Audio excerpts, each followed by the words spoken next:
My entire family traveled across the country from New Jersey to California to celebrate my sister's unborn twins at an extravagant gender reveal party. A month later, not one of them showed up at my wedding. They claimed a 2-hour drive was simply too exhausting. No calls, no texts, no congratulations. For 34 days, there was nothing but silence. Then, on the 35th day, my phone suddenly exploded with missed calls, frantic voicemails, and desperate messages from every single one of them. What happened that day changed everything. They thought they knew about me. I remember the moment clearly.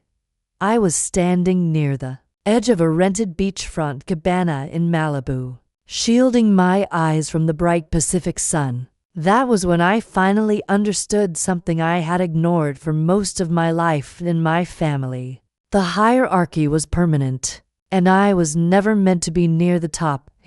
It was early June, and my entire extended family had gathered to celebrate my younger sister Madison's twin pregnancy. My parents had spared absolutely no expense. First-class flights from multiple states, luxury suites overlooking the ocean, a professional event planner. The grand finale involved a helicopter scattering pink and blue confetti over the shoreline, while a string quartet played pop songs in the sand. My father, who constantly complained about back pain, rushed through Newark Airport just to make the flight. My mother spent weeks choosing the perfect designer outfit for the photographer Madison had hired from Los Angeles. I flew there too. Economy seat. Small urban miles away. Part of me still believed that if I kept showing up for them, eventually they would show up for me. For weeks later, I stood in the bridal suite of a quiet estate in the Pocono Mountains, staring at my reflection. It was my wedding day. 50 chairs had been reserved for my family on the left side of the aisle. Every single one of them was empty. 3 days earlier, my mother had called. Her voice sounded carefully rehearsed.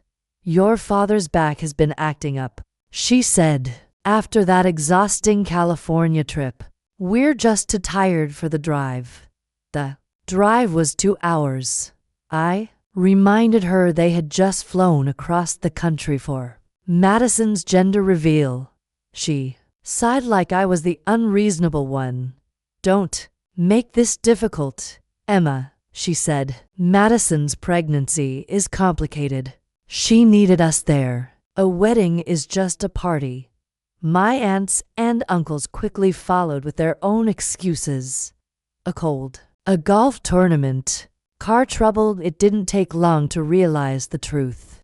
They had collectively decided my wedding simply wasn't worth their effort. They had always seen me as the quiet one, reliable, unremarkable, the daughter who didn't need attention. When I introduced them to my fiancé Adrian, they barely acknowledged him. He wore simple clothes, drove an older sedan, and spoke calmly to them. He looked ordinary, a perfect match for the daughter they considered ordinary. Neither Adrian nor I corrected them.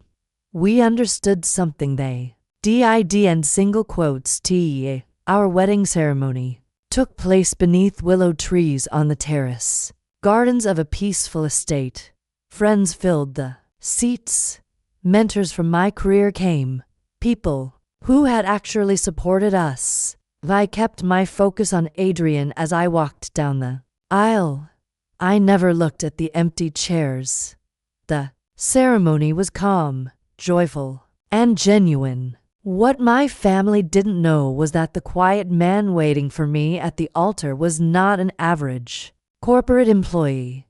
Adrian was the founder and managing partner of Summit Ridge Capital, one of the most powerful technology investment firms on the East Coast. The estate where we married wasn't a rented venue, it was his private property, 70 acres of woodland and lake. But we had chosen to keep our financial life private. I knew exactly how my family behaved when money entered the conversation, that if they had known the truth, their indifference would have turned into obsession. They would have tried to turn Adrian into a status symbol or a bank account.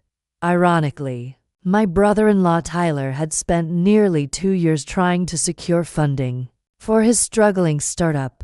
The company was hemorrhaging money, and the firm he desperately wanted investment from, Summit Ridge Capital. He had no idea the person he was trying to reach had been sitting quietly across from him at family dinners the entire time, listening, observing. 4 days after our wedding, Tyler finally got his big opportunity. He walked into the glass conference room on the 40th floor of Summit Ridge's Manhattan headquarters, confident his pitch would save his company. Adrian listened carefully. Then he calmly pointed out every flaw: inflated user numbers, unsustainable spending, no real intellectual property. The verdict was simple: Summit Ridge would not invest. 2 hours later, my phone exploded. Calls, messages, voicemails from everyone. I answered my mother while sitting on our back porch with a cup of tea. Her voice was frantic. "Emma, please, you have to talk to Adrian. Tyler's company will collapse without this investment." I listened quietly. Then I answered. "My family," I said calmly, "is the man I married and the people who came to our wedding. You said a 2-hour drive was too exhausting to attend my ceremony, so you'll understand why asking my husband to risk millions for someone who couldn't even RSVP feels exhausting to me." Then I hung up and blocked every number. 3 months later, Tyler's startup filed for bankruptcy. My parents drained their savings trying to support Madison's mortgage. But by then, my life had already moved forward. I had learned something important. Sharing blood does not mean surrendering your dignity, and sometimes the best response isn't revenge. It's simply building a life so peaceful and full that the people who ignored you realize far too late that the door they expected to walk through has already been closed.